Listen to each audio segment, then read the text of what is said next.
The Chinese government has condemned the storming of Hong Kong's parliament by pro-democracy protesters. Dozens of young demonstrators got into the building yesterday afternoon on the anniversary of the territory's handover from the UK to China.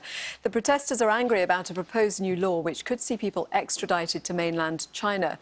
Beijing officials have said they back the Hong Kong authorities to investigate what they call the criminal responsibility of violent offenders, saying the demonstrators had trampled the rule of law. Britain has urged China to show restraint. We urge the authorities not to use what happened as a pretext for repression, but rather to understand the root causes of what happened, which is a deep-seated concern by people in Hong Kong that their basic freedoms are under attack. And the way to deal with this issue is to address those concerns, not with any repression that will only exacerbate them.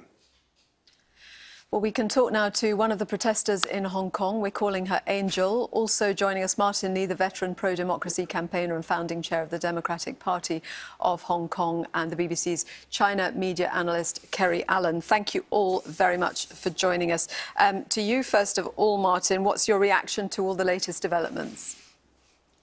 I think clearly the students walked into a trap. Because where in the world would you find policemen actually present and allow a group of protesters to continue to attack the door, which is reinforced and bulletproof and all that, with iron bars and so on, continuously for 4 hours, without coming out to stop them from trying to damage the door of a very prestigious government building, which belongs to the Legislative Council. And then finally, when the door was broken and the protesters entered the building, the policemen inside the building completely dispersed into thin air. Now, which government would tolerate such police action? So it was clearly a trap set for the students. They should not have walked into that. They should not have done what they did. It looked very ugly. But of course, fortunately, nobody was hurt seriously at all, or even hurt.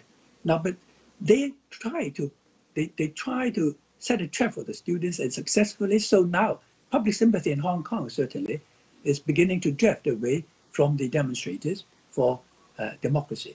But of course, generally, it was a very peaceful series of protests, and 1 million people and then 2 million people.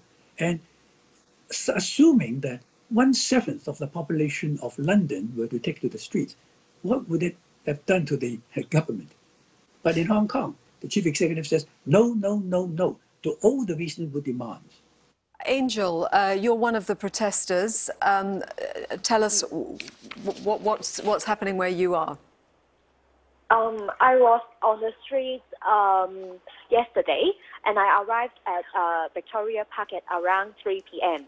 And people were just walking on the streets peacefully and shouting, asking for Miss Carrie Lam to step down, and also asked for the extradition bill to be totally withdrawn. And until we arrived at the police headquarters, we are angrier, and we shouted at the police and say that the police are actually not doing legal things. But still, we are peaceful. We are just shouting, and we do not fight with each other.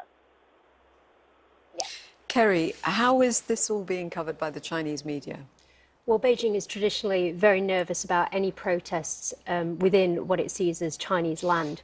So, I mean, Hong Kong, the message comes across constantly that Hong Kong is an integral part of China. So when these protests started in early June, they were outright censored on social media platforms. They weren't mentioned in traditional media. So, so the pictures that we saw all over the world of, you know, tons and tons, hundreds of thousands of people taking to the streets, these were outright censored online.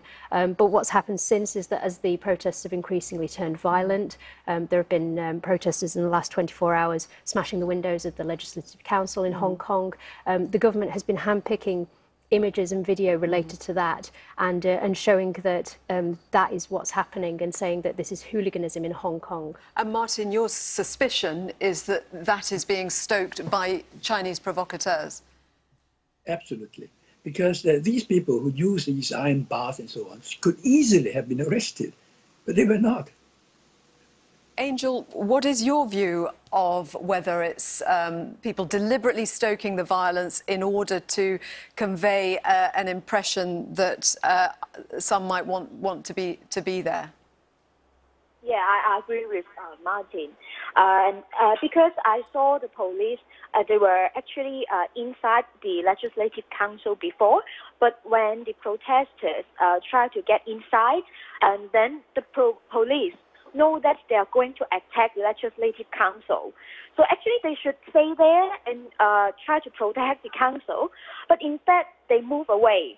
So it seems to all the Hong Kong people that they are setting a trap for the protesters to go in and to destroy everything so that they can take pictures and say that we are riots. So just very briefly then, I mean, if the violence is counterproductive for the protesters, what will the protesters do? We actually have nothing to do. We already tried every peaceful ways. We have 2 million of protesters going on the streets, but still the government do nothing. So I can understand why those youngsters may try to go inside the Legislative Council. Thank you all very much indeed for joining us and updating us on the latest on the situation in Hong Kong. Thank you.